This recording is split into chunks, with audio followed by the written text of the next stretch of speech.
बिस्मिल्लाहिर्रहमानिर्रहीम। अस्सलाम वालेकुम। आज 15 मार्च है और दिन है जुमे का, लेकिन बात करेंगे कल 14 मार्च को इस्लामाबाद कोर्ट में एक बहुत अहम समाअत थी, लेकिन उस समाअत का जो तहरीरी ऑर्डर है उसके बाद आप ये कह सकते हैं कि जो मरीम नवाज साहिबा की हुकूमत ने इमरान खान के हवाले से अहम नोटिफिकेशन किया था, अहम हुक्म जारी किया था, वो हुक्म अमलन गैर मौसर हो गया है। आपको पता ही है कि पंजाब हुकूमत ने एक ड्रामा रचाया और कहा यह गया कि बहुत खतरनाक दहशतगर्द पकड़े गए हैं और अफगानिस्तान से दहशतगर्द आए थे, नक्शल के पास थे, अडयाला पर हमला करने आए हैं। इससे पहले भी इस तरह का ड्रामा रचाया गया था, फिर यह ड्रामा किया गया। और मैं इसको ड्रामा इसलिए कह रहा हूँ कि अगर वो इतने खतरनाक दहशतगर्द थे जो अफगानिस्तान से आए थे और रावलपिंडी में पकड़े गए, जिनके पास नक्शे भी मिले हैं, और लोग जो है ना, जब हम वीडियो करते हैं उसके नीचे जो कमेंट्स होते हैं ना, उसमें बड़ी जबरदस्त चीजें बहुत से लोग लिखते हैं। तो किसी ने बड़ा अच्छा कमेंट किया हुआ था, उसने कहा कि कैसे ये बेवकूफ और जाहिल लोग हैं कि कह रहे हैं कि जी नक्शे उनके पास थे। अब गूगल मैप्स का दौर है, आपको बड़ी आसानी से पता चल जाती हैं चीजें। तो अब वो पुराना दौर नहीं है कि आपने नक्शे बना के लाने हैं और नक्शों के मुताबिक आपने काम करना है। तो खैर इन्होंने ये सारा कुछ किया गया और उसका मकसद बाजार यही नजर आता है कि इमरान खान साहब को क्योंकि कहा जा रहा है कि आप बनी गाला शिफ्ट हो जाए, इमरान खान नहीं मान रहे। दूसरा ये एक खदशा जाहिर किया गया कि इमरान खान को किसी दूर की जेल में शिफ्ट किया जाएगा। और तीसरी एक वजह मेन तो ये थी कि इमरान खान साहब से बिल्कुल राब्ता मुनक़ता हो जाए, बाहर जो क़यादत मौजूद है, बाहर जो लोग मौजूद है, क्योंकि ये मैं आपको बता सकता हूं कि इमरान खान साहब की जो बाहर मौजूद क़यादत है उसमें से 2-3 लोग जो कंप्रोमाइज्ड हैं, वो नहीं चाहते कि मुसलसल इमरान खान साहब की हिदायत आए, क्योंकि इमरान खान एजिटेशन का कह रहे हैं और तहरीक इंसाफ के पास एजिटेशन के अलावा रास्ता भी कोई नहीं है। तहरीक इंसाफ के तहम्मुल को, तहरीक इंसाफ की बर्दाश्त को, तहरीक इंसाफ की मसलिहत को उनकी कमजोरी समझा जा रहा है और पूरा निजाम अपने पूरे जोर शोर से असल वारदात डालने में कामयाब हो रहा है और वो वारदातें डाली जा रही हैं जो कि तहरीक इंसाफ की सीटें कम करने वाली है। तो खैर मरीम नवाज साहिबा की पंजाब हुकूमत ने एक नोटिफिकेशन निकाला कि जनाब बड़ा खतरा है और दहशतगर्दी हो सकती है। और फिर एक और बात यह है कि अगर इतने खतरनाक दहशतगर्द अफगानिस्तान वाले जो पकड़े गए हैं, लोग ये सवाल उठाते हैं कि तहरीक इंसाफ का तो झंडा पूरे पाकिस्तान में आप लेके नहीं निकल सकते, आपको फौरन पुलिस पकड़ लेती है, तो इतने खतरनाक दहशतगर्द अफगानिस्तान का बॉर्डर क्रॉस करके रावलपिंडी तक कैसे पहुंच गए। और दूसरी बात यह भी है कि वो कहां पे हैं, उनका केस कहां लगा हुआ है, उनके साथ क्या हो रहा है, कोई और चीज बरामद हुई है, कोई और मामला हुआ, कोई पता ही नहीं है। और जिस तरह से उनको इज्जत एहतराम से लाया जा रहा था, उससे तो नहीं लगता था कि इतने खतरनाक दहशतगर्द हैं। वो तो हमारे बड़े को खास मेहमान लग रहे थे। जिस तरह से बड़े इज्जत एहतराम से लाया जाता है, उनको उस तरह से नहीं लाया गया जैसे सत्तूर को लाया गया अदालत में। जब लाया गया उसको धक्के देके घसीट के जैसे किसी को लेके आते हैं और उसका सर नीचे करके और उसको बात ना करने देना, इस तरह का रवैया तो नहीं था दहशतगर्दों के साथ। उनको तो बड़े जबरदस्त तरीके से उनको आराम से लाया जा रहा था। तो खैर उस नोटिफिकेशन का मकसद यह था कि इमरान खान से कोई वकील ना मिल पाए, इमरान खान से कोई मुलाकात ना हो, इमरान खान साहब से जो वायर मैसेज होती है वो ना हो पाए। लेकिन अमलन गैर मौसर हो गया वो नोटिफिकेशन। जो ऑर्डर जारी किया कल जस्टिस अरबाब मोहतार साहब ने, देखें मैं ये कहता हूं एक पाकिस्तानी के तौर पर ये इदारे हमारे हैं और पाकिस्तान के इदारे अगर कोई अच्छा काम करेंगे तो हम उनकी तारीफ करेंगे। और यकीन करें इस्लामाबाद हाई कोर्ट के सिर्फ अगर आप आमिर फारूक साहब के कमर अदालत को निकाल दें और आप बाकी 7 जजेस के कोर्ट रूम जो हैं, मोहसिन अख्तर कियानी साहब से लेके और सम्मन रिफत इम्तियाज साहिबा तक, चाहे वो बाबर सदार साहब हो, चाहे वो अरबाब मोहतार साहब हो, तारिक महमूद जहांगीरी साहब हो, मियां गुलशन औरंगजेब साहब हो, इन तमाम सरदार इजाज इसा खान साहब हो, इन तमाम के जो कोर्ट रूम्स हैं, अगर आप इन कोर्ट रूम्स की प्रोसीडिंग्स लाइव कर दें, लाइव चलाने लग जाए, तो पाकिस्तान के लोगों का अदालतों पर एतमाद बहाल होना शुरू हो जाएगा, पाकिस्तान के लोगों का अदलिया पर एतमाद बहाल होगा, पाकिस्तान को इससे फायदा होगा। क्योंकि ये तमाम वो जजेस हैं जिनके फैसले पे आप कल को हम भी तनकीद करेंगे अगर उनका फैसला ऐसा होगा। लेकिन इस फस्तायत और जबर के माहौल में, इस जुल्म के माहौल में, इस जंगल के कानून में इन 7 जजेस ने, मोहसिन अख्तर कियानी साहब से लेके सम्मन रिफत इम्तियाज साहिबा तक, इन्होंने जिस तरह से आइन के मुताबिक फैसले दिए हैं, कानून के मुताबिक फैसले दिए हैं, यकीन नहीं आता कि कोई इस माहौल में भी इतने बड़े बड़े फैसले दे सकता है। और जैसे मैंने कहा, अब आप एक चीज और नोट करें, कल पेशावर हाई कोर्ट ने 5 जजेस ने पीटीआई को कहा कि उनको मखसूस नशिस्तें नहीं मिल सकती। आपने कहीं देखा कि उन जजेस के खिलाफ कंपेन चली हो? आपने कहीं देखा कि उनकी तस्वीरों के साथ उनको गालियां दी जा रही हो? ऐसा नहीं हुआ। क्यों नहीं हुआ? लोगों का पेशावर हाई कोर्ट पर यह एतमाद है कि उनका कोई फैसला तो गलत हो सकता है, जाहिर है वो भी इंसान है और उनकी भी एक इंटरप्रिटेशन जाहिर है कानून की है। और इसीलिए फिर ऊपर ऑप्शन होता है कि सुप्रीम कोर्ट में मामला आता है, सुप्रीम कोर्ट में भी रिव्यू और आपका अपील का ऑप्शन है 184(3) में, इसमें नहीं, जो हाई कोर्ट से आएगा उसमें नहीं, अगर डायरेक्ट आता है तो अपील का ऑप्शन है। तो उनके खिलाफ कंपेन ना चलने की वजह, उन इस पेशावर हाई कोर्ट के 5 मोअज़्ज़िज़ जजेस के खिलाफ कंपेन ना चलने की वजह यह है कि लोगों को पता है उनका फैसला तो गलत हो सकता है, लेकिन वो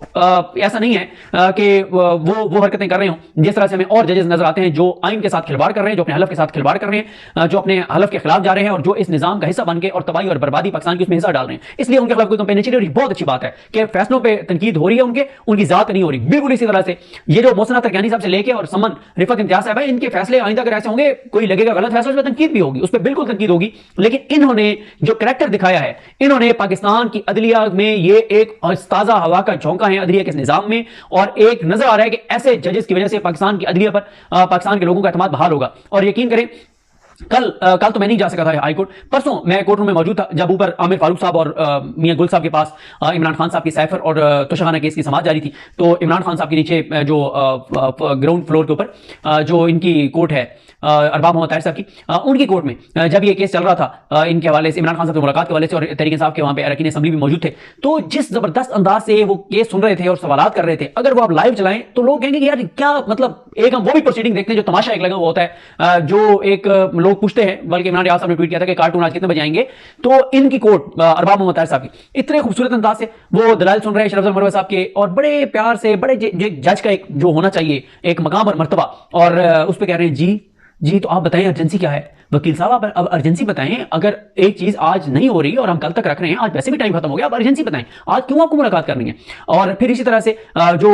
सुपरिटेंडेंट या इन लोगों से सवाल होते हैं, जी आप ये बताइए, जी कानून बताइए, इतने धीमे अंदाज से, कोई गरज बरस नहीं है। और ये वो जजेस हैं जो कुरानी आयात नहीं पढ़ते लंबी चौड़ी, और ये नहीं शो कराते कि हम बहुत बड़े मुसलमान हैं और हमें दीन का बहुत पता है और हमें इस्लाम का बहुत पता है और हम इस्लाम के ठेकेदार हैं। जैसे आप देखते हैं ना, वो एक लाइव प्रोसीडिंग में कुरानी आयात और फलां फलां, और फैसलों में भी कुरानी आयात और हदीस, और ऐसा लगता है कि इनसे बड़ा कोई दीनदार कोई नहीं है। ये काम ये नहीं करते, इनके फैसले बताते हैं कि किस तरह से अपने हलफ के साथ वफा कर रहे हैं। तो खैर अरबाब मोहम्मद ताहिर साहब का जो ऑर्डर है, उस ऑर्डर के मुताबिक तो जो नोटिफिकेशन है, और उस नोटिफिकेशन का एक ही मकसद था कि इमरान खान से कोई ना मिल पाए, और इमरान खान के चक्कर में अडयाला में हजारों जो कैदी हैं उन सारों की मुलाकातों पर इन्होंने पाबंदी लगा दी। पंजाब की कई जेलों में जो हजारों कैदी हैं उनकी मुलाकातों पर पाबंदी लगा दी। लेकिन इस ऑर्डर ने गैर मुस्तरद कर दिया। नोटिफिकेशन क्या है इसमें मैं आपको बता देता हूं, और इससे आपको अंदाजा होगा कि ये इनको मुंह की खानी पड़ रही है हर मामले में, और इस्तेमाल हो रही है ये पूरी हुकूमत भी बेचारी मरीम नवाज की, लेकिन इनके हाथ फिर भी कुछ नहीं आ रहा। जो तहरीरी ऑर्डर जारी किया गया है, इसमें लिखा गया है अरबाब मोहम्मद ताहिर साहब की जानिब से कि एक तो डिवीजन बेंच का फैसला था ना, उसके मुताबिक मैं पूरा आपको बताता हूं। इसमें कहा गया है कि 11 बजे दिन जब समाअत शुरू हुई तो दरखास्त गुजार इमरान खान के वकील को मुख्तसर सुना गया, लेकिन अदालत ने दरखास्त गुजार के वकील और रिस्पोंडेंट सुप्रीडेंट अडयाला जेल को आपस में मामले का हल निकालने का मौका दिया। हुक्मनामे के मुताबिक जब दिन 12 बजे दोबारा समाअत हुई तो दरखास्त गुजार के वकील ने बताया कि उनके इत्मीनान के लिए उतना काफी है कि अगर इस अदालत के डिवीजन बेंच के 26 अक्टूबर 2023 के फैसले पर अमल दरामद का हुक्म दिया जाए। दरखास्त गुजार के वकील ने मजीद बताया कि इमरान खान के साथ मुलाकात के लिए 4 वकला के नाम सुप्रीडेंटेंट जेल को दे दिए गए हैं। सुप्रीडेंटेंट सेंट्रल जेल रावलपिंडी ने बताया कि 26 अक्टूबर के फैसले पर अमल दरामद के हुक्म से उन्हें कोई एतराज नहीं है और अदालत के हुक्म की तामील होगी। अदालत ने 26 अक्टूबर के फैसले पर अमल दरामद का हुक्म देते हुए सुप्रीडेंटेंट जेल को इमरान खान से मुलाकात के लिए आज ही 4 वकला को इजाजत देने की हिदायत की, लेकिन इंट्रा कोर्ट अपील में डिवीजन बेंच के 26 अक्टूबर के फैसले का मुतल्लिका पोर्शन ऑर्डर का हिस्सा बनाया, जिसमें कहा गया था कि हर हफ्ते के 2 दिन मंगल और जुमेरात को 10 वकला को 45 मिनट इमरान खान से मुलाकात की इजाजत होगी, जबकि अहले खाना से मुलाकात का मामला दरखास्त से मशरूत किया गया था। जस्टिस अरबाब मोहम्मद ताहिर ने ऑर्डर में 3 आईनी और कानूनी सवालात वजह करते हुए करार दिया कि क्या आइन के आर्टिकल 10 के झेली आर्टिकल 1 के तहत मर्जी का वकील करना और उनसे मशवरा करना मशरूत हक है, क्वेश्चन मार्क,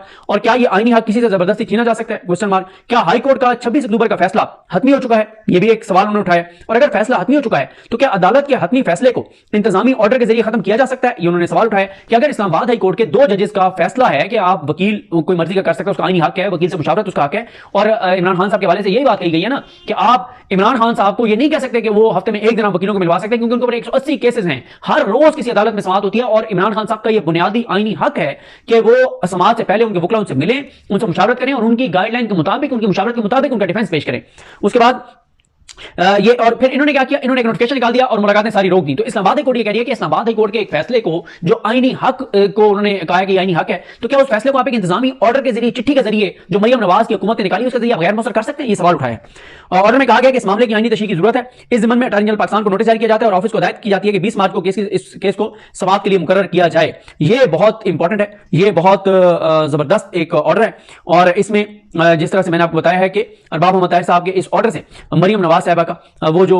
हुक्मनामा है, जो उनकी हुकूमत का हुक्म है कि मुलाकातें नहीं हो सकती, इमरान खान तक की हद तक गैर मौसर हो गया है। जिस एक बंदे के लिए पूरे पंजाब की एक तरह की अदालतों में, पूरे पंजाब की अदालतों के कर दे, बाकियों को भी बाद में निकाल दिया, फलानी भी जेल में भी खतरा है, मियां वाली में भी खतरा है, फलानी जेल में भी खतरा है, फलानी जेल में भी खतरा है, और सिक्योरिटी अलर्ट कर दी गई है, फलाना कर दिया गया, फलाना कर दिया गया, फलाना कर दिया गया, और सिर्फ मेन मकसद इमरान खान था। लेकिन इमरान खान की हद तक यह मामला गैर मौसर हो गया है, क्योंकि इमरान खान साहब से ये चाहते थे कि कोई ना मिले, तो अब वकीलों का इस्लामाबाद कोर्ट ने कह दिया है। और शरीफ मुझे बता रहे थे साकिब बशीर साहब के, शरीफ मरवा साहब के मुताबिक तो यही है कि अगर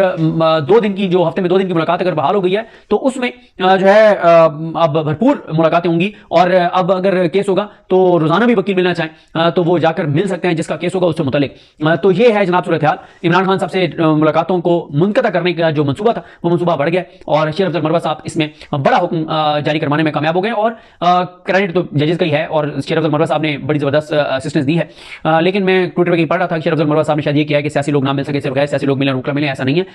एक ये टेक्निकल एक चीज है, और टेक्निकल चीज यही है कि वकला को तो इजाजत है मुशावरत के लिए मिलने की, लेकिन अगर कोई पॉलिटिकल बंदा मिलना चाहेगा तो उसको अदालत से इजाजत लेनी पड़ेगी। ऐसा नहीं है कि कोई भी जाए कि मैंने इमरान खान से मिलना है तो मिलेगा, ऐसा मुमकिन नहीं है। और जाहिर है जब एक तरफ हुकूमत ने इतना सख्त एक नोटिफिकेशन निकाल दिया तो उसमें शरीफ अफजल मरवा साहब की और लीगल टीम की ये कामयाबी है कि कोई तो रास्ता निकालें, कुछ लोग तो जाके इमरान खान साहब को मिल सके, ताकि ये ना हो कि बिल्कुल ही पाबंदी लगे। तो बाकी हाँ ये चलता है, थोड़ा सा वकला के आपस में चलता है कि बस ये वकील मिले या ना मिले, ये हर जगह ये बात चलती है। और जाहिर है लीगल टीम के अलावा जो पोलिटिकल लोग हैं वो ज्यादा मिलना चाहते हैं और उनको मिलना भी चाहिए इमरान खान साहब से। लेकिन दोबारा वही बात कहूंगा कि मौजूदा सिनेरियो में वो जैसे कहते हैं something is better than nothing, कुछ भी ना होने से कुछ होना बेहतर है। चले कोई तो स्पेस मिल गई, कोई तो रास्ता मिल गया। और फिर वैसे भी जब ये नजर आएगा कि वकील तो वैसे मिल रहे हैं, इमरान खान की बात तो वैसे बाहर आ रही है, तो ठीक है बाकियों को भी मिलने दें। तो ये फिर इसी तरह से होता है, एक बार एक ऑर्डर को आपने धचका देना होता है, झटका देना होता है, उसको जरा आपने हिलाना होता है और उसको हिला दिया गया है। Credit goes to Islamabad high court के मौजूद जज जस्टिस अरबाब मोहम्मद ताहिर साहब, आइन कानून के साथ खड़े होने वाले, हलफ से वफा करने वाले और जबरदस्त जज। मुझे अपनी दुआ में याद रखें। अल्लाह की हम सबका हमें नस्र। अल्लाह हाफिज़।